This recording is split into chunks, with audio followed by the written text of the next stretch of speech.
गाणी लिहिण्याचा अनुभव वगैरे म्हणण्यापेक्षा मला गाणी लिहावी लागली. It was out of compulsion. म्हणजे गमतीने म्हणतो की माणूस निर्माता कधी बनतो कारण दुसरं कोणीच मिळत नाही म्हणून, तसंच माणूस गीतकार कधी बनतो कारण खूप घाई असते आणि आता दुसऱ्यांना समजवण्या इतका वेळ तुमच्याकडे नसतो म्हणून. तर अगदी एलिझाबेथ एकादशीमध्ये सुद्धा मी जे दगड दगड सूर्य दगड हे गाणं लिहिलेलं आहे ते अशाच कंपल्शनमधून लिहिलेलं आहे.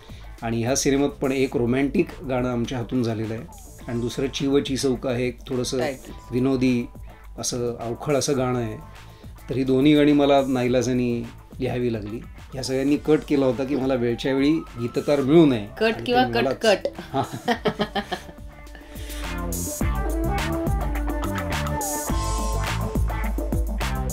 चिव चिसौका टायटल सॉन्ग, कारण त्याच्यामध्ये पात्रांच्या स्वभावाचा पण अंतर्भाव करता आला. तो जो अवखळपणा आहे, तिची भांडणं आहे, तिची मारामारी आहे, कोणाचं लग्न किंवा चिव चिसौका ह्या फिल्मच्या विषयाच्या संदर्भातली, तर ती सगळी मला तिथे गंमत जम्मत टायटल सॉन्गमध्ये करता आली. माझं फेवरेट मन हे आहे, रोमॅन्टिक गाणं आहे. अर्थातच हिचं विरुद्धच असणार.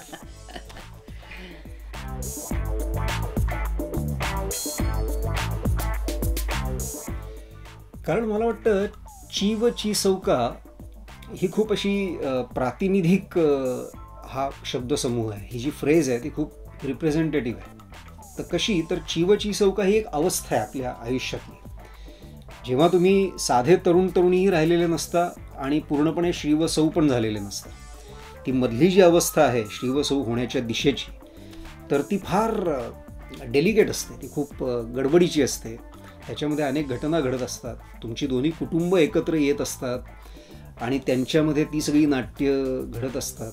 अशी खूप विनोदी अशी अवस्था असते आणि म्हणून चिव चिसौका. आणि मला असं वाटतं की कुमार आणि कुमारी नंतर श्री व सौ होण्याच्या मधली ती अवस्था आहे. म्हणजे आता तुम्ही कुमारी पण राहिलेले नसता कारण तुमचं लग्न ठरलेलं असतं पण ते झालेलं नसतं, त्याच्यामुळे तुम्ही चिव चिसौका असतं. तसंच ते मुलाचं असतं. मुलगा आता तो कुमार राहिलेला नसतो पण तो श्रीयुत पण झालेला नसतो, तर तो मध्ये चिरंजीव झालेला असतो. आणि आपल्याला माहिती आहे की आपल्या पत्रिकांमध्ये हे ची व चिसौका यांचा विवाह करणे, ची अमुक अमुक व चिसौका अमुक अमुक यांचा विवाह करण्याचे योजले आहे. तर हे आपल्याला इतकी पत्रिका ती अशी पाठ झालेली असते ना, म्हणजे लहानपणापासून अनेक पत्रिका बघतो आपण, अनेक लग्न अटेंड करतो. तर हे परेश म्हणाल तसं रिप्रेझेंटेटिव्ह आहे. ची आणि चिसौका ही एक अवस्था आहे कुमार ते विवाहितच्या मधली.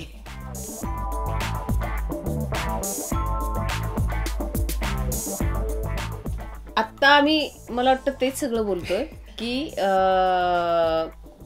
कुमार कुमारी ते श्री व सौ होण्याच्या मधली अवस्था, म्हणजे लग्न तुमचं ठरलेलं आहे पण झालेलं नाहीये अशी ती अवस्था आहे. आणि त्या अवस्थेचं प्रातिनिधिक स्वरूप आहे हे टायटल म्हणजे. आणि गोष्ट हीच आहे, लग्न झालेलं नाहीये पण ठरलेलं आहे अशा कपलची ही लव्ह स्टोरी आहे. किंवा एका वेगळ्या प्रकारे असं म्हणता येईल की एक मुलगी पाहण्याच्या कार्यक्रमात असा स्टँड घेते की लग्नाला फायनल होकार देण्याच्या आधी मला मुलाबरोबर काही दिवस राहून बघायचं आहे. आणि इथून जो सगळा नाट्यपूर्ण आणि हास्यकारक घटनांचा स्फोट होतो तो म्हणजे चिव चिसौका.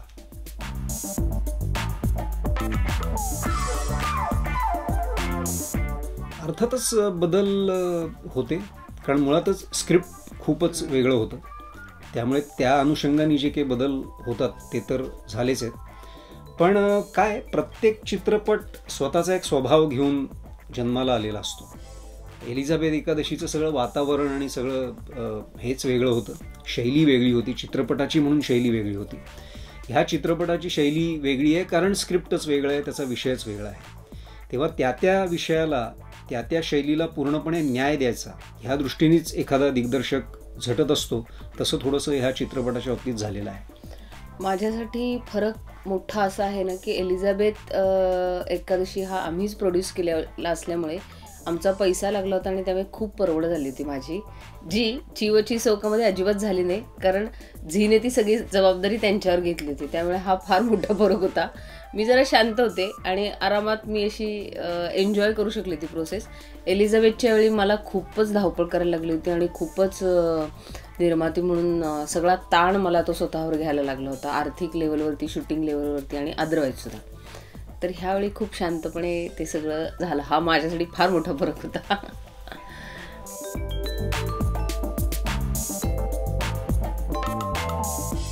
काय, जेव्हा आमचं ठरलं की ही एक प्रेमकथा आहे, प्रेमकम लग्नकथा आहे, आणि अशा प्रकारच्या कथा ह्यापूर्वी अनेक वेळेला आपण पाहिलेल्या आहेत, ज्याच्यामधली पात्र काहीही करत नाहीत, निरुद्योगी असतात आणि फक्त प्रेम करणे हेच त्यांचं करिअर असतं. बाकी ती काय करतात, कुठे काम करतात याच्याविषयी चित्रपटांमध्ये काही फार विशेष माहिती नसते. तर आमचं पहिल्यापासून ठरलेलं होतं की आपल्या चित्रपटातले जे हे प्रेमपात्र असतील आपली, तर ती काहीतरी काम करणारी दाखवायची आहेत आपल्याला. आणि हे मला वाटतं थोडंसं ह्या चित्रपटाचं वेगळेपण आहे की ही जी दोन पात्रं आहेत, सत्यप्रकाश आणि सावित्री, ती पहिल्यांदा आपापल्या कामांवर प्रेम करणारी पात्र आहेत. तो पर्यावरणासाठी झटणारा कार्यकर्ता आहे, ती प्राण्यांसाठी काम करणारी कार्यकर्ती आहे, आणि आपापल्या कार्यामुळे ते एकमेकांकडे आकर्षित होत आहेत. केवळ हा छान दिसतोय आणि ही छान दिसतीये म्हणून नाही, किंवा दोन गाणी एकत्र गायलेत बागेमध्ये फिरताना म्हणून नाही, तर खरोखरच काहीतरी काम करत आहेत आणि त्याच्या पोटी ती एकत्र येणारी पात्र आहे. आणि मग त्यामुळे संपूर्ण सिनेमाची रचनाच तशी झाली की त्यांच्या कार्याला सुद्धा पुरेसा वाव मिळाला. त्या सगळ्या ॲक्टिव्हिटीज तुम्हाला दिसतील, खूप मनोरंजक अशा प्रकारच्या ॲक्टिव्हिटीज आम्ही शोधून काढल्या. तर अशा प्रकारची ही प्रेमकथा उत्पन्न करायची असल्यामुळे आपोआपच ते सगळे डिटेल्स आले. आणि त्याच्यामध्ये आणखी एक मुद्दा असा आहे की जो माझा व्यक्तिगत आवडीचा मुद्दा असा आहे की वेगळाच कुठला तरी रस असताना त्याच्यामध्ये वेगळाच कुठला तरी रस फुलवणे. म्हणजे कुंगफू हा फायटिंगचा रस मानला आहे, जिथे तुम्ही दुसऱ्याला निश्चित करणं किंवा तुम्ही फ्लॅट करणं अपेक्षित असतं, त्यावेळी शृंगार निर्माण होणं मनामध्ये, ही मला गंमतशीर कॉम्बिनेशन वाटतं. म्हणजे वेगळाच रस आहे. क्रौर्य रस असताना प्रेमरस निर्माण होणं किंवा वीररस असताना शृंगार रस निर्माण होणं, ही एक गंमत आहे त्या त्या रसाची. आणि म्हणून आम्हाला ते कुंगफूमध्ये फुलणारं प्रेम असं थोडंसं हवं होतं त्याच्यामध्ये.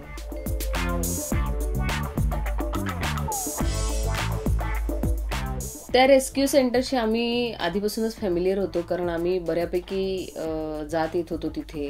तिथली कुत्री, तिथली माणसं सगळे आमच्या ओळखीचे आहेत. आम्ही बऱ्यापैकी त्यांच्याबरोबर काम पण केलं आहे.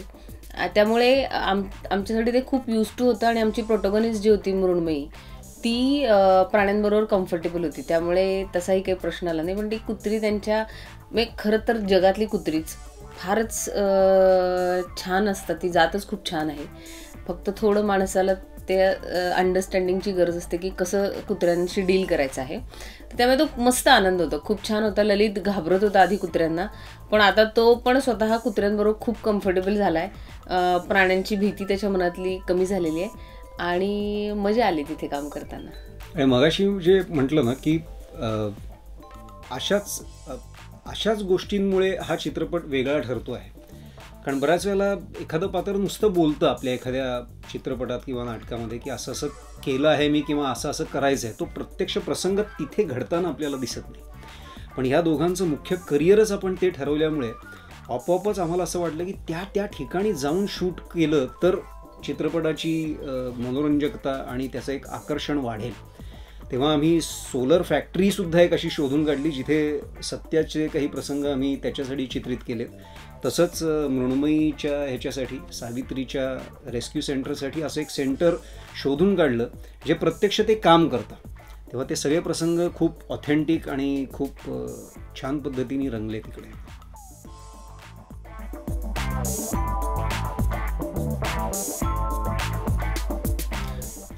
तो अनुभव खरं तर ना खूपच इमोशनल करणारा होता. चिमू तेव्हा फक्त 45 किंवा 50 दिवसांची असेल, पण ती इतकी स्मार्ट आणि इतकी इंटेलिजंट होती. म्हणजे माझ्याकडे तिच्या आधी एक कुत्रा आला होता, मुलगा आहे तो, टप्पू नावाचा. तो खूप वांड आणि वाह्यात आहे. आणि चिमूला पहिल्या 1 आठवड्यात तिचं नाव चिमू आहे हे कळलं, जेव्हा की माझ्या टप्पूला 1 महिना 2 महिने लागले होते की त्याचं नाव टप्पू आहे. टप्पू टप्पू टप्पू असं खूप अंडरलाईन करायला लागलं होतं. ह्या मुलीने 1 आठवड्यात पिकअप केलं. म्हणजे मुली स्मार्ट असतात हे सर्व प्राण्यांना लागू होतं असं मला एकतर चिमूमुळे कळलं. आणि चिमूला तिचं नाव कळलं आणि तिला कसल्याच प्रकारचं ट्रेनिंग नव्हतं, अगदी बाळ होतं ते छोटंसं, आणि त्या बाळाने इतका गोड परफॉर्मन्स केलाय की मला पूर्ण खात्री आहे की ती, विशेषतः ते कुत्रे आपण काही आवाज काढले किंवा आपण बोलत असताना अशी अशी अशी मान करून जे बघत असतात, तसे खूप सुंदर शॉट्स दिलेले आहेत चिमूनी, आणि ब्रिलियंट परफॉर्मन्स केलाय चिमूनी. चिमूचं चित्रपटातलं नाव आहे गॅलिलिओ.